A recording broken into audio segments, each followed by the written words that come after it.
देखिए, government of Maharashtra ने 8 जनवरी 2025 को एक जीआर निकाला है और इस जीआर के तहत पूरे महाराष्ट्र में जो जन्म दाखिले अब तक रजिस्टर नहीं हुए, मतलब पैदाइश के बाद में 1 साल के अंदर जो जन्म दाखिले रजिस्टर किए जाते हैं वो कॉरपोरेशन या म्यूनसिपल तहसील इनको पावर्स है। अगर 1 साल से ज़्यादा देरी होगी तो फिर वो पहले कोर्ट से लिए जाते थे, कायदे में अमेंडमेंट हुआ और तहसीलदार या कलेक्टर को पावर दिए। तो कलेक्टर तो नहीं लेते हैं, उन्होंने तहसीलदार नायब तहसीलदार को पावर्स दिए हैं और नायब तहसीलदार वो अलाउ करते हैं। मालेगांव के ताल्लुक से जो पार्लियामानी इलेक्शन हुआ उसमें बीजेपी के डॉक्टर सुभाष भामरे बुरी तरह हार गए और बाद में जो लोकल असेंबली के इलेक्शन हुआ उसमें भी आईएम के लीडर आए चुन के। तो उस बारे में बीजेपी ने तहकीक की और उन्हें पता चला कि कुछ वोटर्स बढ़ाए गए थे। बाद में मालूमात लिए उन्होंने, तो उनको ऐसा दिखा कि भाई ये कुछ तकरार करना चाहिए। तो उस हिसाब से डॉक्टर किरीट सोमैया ने गवर्नमेंट को तकरार किए, कलेक्टर को तकरार किए, कमिश्नर को तकरार किए और ऐसे इल्ज़ाम लगाए कि मालेगांव में रोहिंग्या या बांग्लादेशी और इन्होंने ये बोगस जन्म दाखिले बनाए और वो वोट दिए। इस बेसिस पे गवर्नमेंट ने SIT कायम की और SIT मालेगांव में जो 4000 दाखिले मिले उसके ताल्लुक से तफ्तीश कर रही है। तकरीबन 1.5 महीना हो चुका है इस तफ्तीश को और 1.5 महीने में अभी तक एक भी रोहिंग्या या बांग्लादेशी नहीं मिला है। लेकिन इसका फ़ायदा उठा के उन्होंने दूसरा ऑफेंसेस कुछ लोगों पर रजिस्टर किए। जन्म दाखिला तकरीबन जो 4000 दिए हैं वो तहसीलदार में जो कागजात दाखिल किए हैं वो बोगस है, ऐसा झूठा इल्ज़ाम लगाए। हालांकि बोगस नहीं है। अब उसमें अगर एक एप्लीकेंट ने अर्जी दी, पहले कागज़ के ऊपर उसके बाप का नाम था, आधार कार्ड पे, राशन कार्ड पे बाप का नाम है, बाद में उसकी शादी हो गई तो राशन कार्ड में नाम कम हो गया, शोहर जहाँ का है वहाँ का नाम आया, आधार कार्ड भी उन्होंने तब्दील किए। तो भाई ये नाम में कैसा फ़र्क है ये बता के। और कई लोगों के इल्ज़ाम के भाई तुम्हारी पैदाइश हुई यूपी में, जो लोग मालेगांव में आके बस गए अभी है, तो फिर यहाँ क्यों बनाए तुमने। तो ऐसे झूठे इल्ज़ाम लगा के फौजदारी मुकदमे दाखिल किए।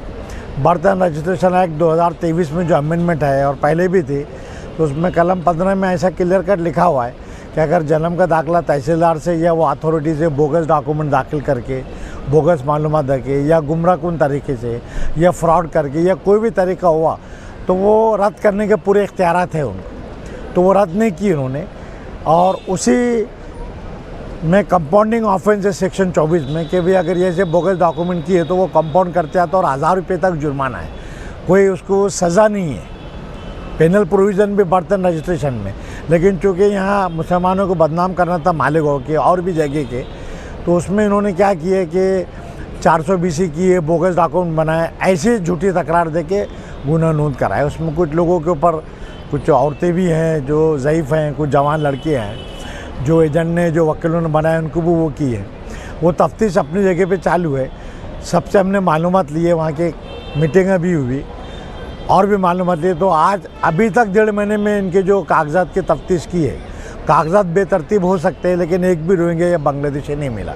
लेकिन इसकी आड़ में जो हुकूमत को डॉक्टर सोमैया ने जो तकरार दिया वो बिल्कुल सच्ची, ऐसा समझ के गवर्नमेंट ने SIT बिठाई।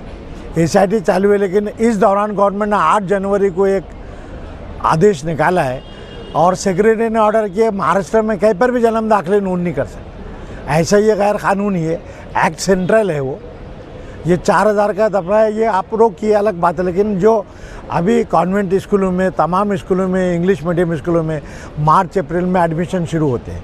एडमिशन के लिए मैनेजमेंट बगैर बर्थ एक्सट्रैक्ट जन्म दाखिले के दाखिला नहीं देती है। और अब अगर दाखिले 6 महीने तक SIT की तफ्तीश होगी तो 6 महीने तक बच्चों की परवरिश नहीं होंगे। तो राइट टू एजुकेशन एक्ट में भी नुकसान हो रहा है। ऐसे लोग जिनको आधार कार्ड अपडेट करना है उसके लिए भी जन्म दाखिला ज़रूरी है। कुछ लोग जो मुस्लिम हैं, अब हज का दौर है, टूर से जाना चाहते हैं, उसके लिए पासपोर्ट बनाने भी जन्म दाखिला होना। और जिनके जन्म दाखिले नहीं होंगे तो आजकल रुके हुए हर चीज़ के लिए जन्म दाखिला कंपलसरी किया है। कुछ लोगों का ऐसा है कि जन्म दाखिले नहीं है लेकिन वो टीचर हैं, स्कूल सर्टिफिकेट है, सर्विस रिकॉर्ड है, लिविंग सर्टिफिकेट है, लेकिन वो नहीं माना जाते, जन्म दाखिला चाहिए। इसलिए चूँकि पूरे महाराष्ट्र के लोग और इर्रेस्पेक्टिव ऑफ ज़ात, मतलब हिंदू, मुस्लिम, सिख, ईसाई, सभी जो महाराष्ट्रियन लोग हैं उनको काफ़ी नुकसान होगा। इसके लिए मालेगांव के जो लीडरान है शेख आसिफ साहब और समाजवादी के मुस्तकिम डिग्निटी, ये पहले से सब सोशल काम में पहल करते आए हैं।